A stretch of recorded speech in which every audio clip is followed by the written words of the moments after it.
السلام علیکم ورحمۃ اللہ وبرکاتہ۔ بسم اللہ الرحمن الرحیم۔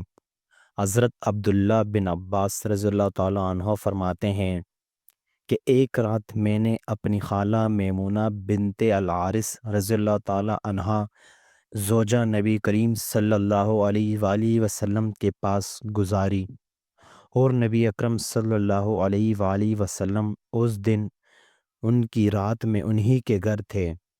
آپ صلی اللہ علیہ وآلہ وسلم نے عشاء کی نماز مسجد میں پڑھی، پھر گھر تشریف لائے اور 4 رکعت نماز نفل پڑھ کر آپ سو گئے۔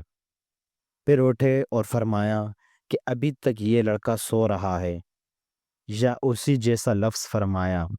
پھر آپ نماز پڑھنے کھڑے ہو گئے اور میں بھی وضو کر کے آپ کی بائیں جانب کھڑا ہو گیا، تو آپ صلی اللہ علیہ وآلہ وسلم نے مجھے دائیں جانب کھڑا کر لیا۔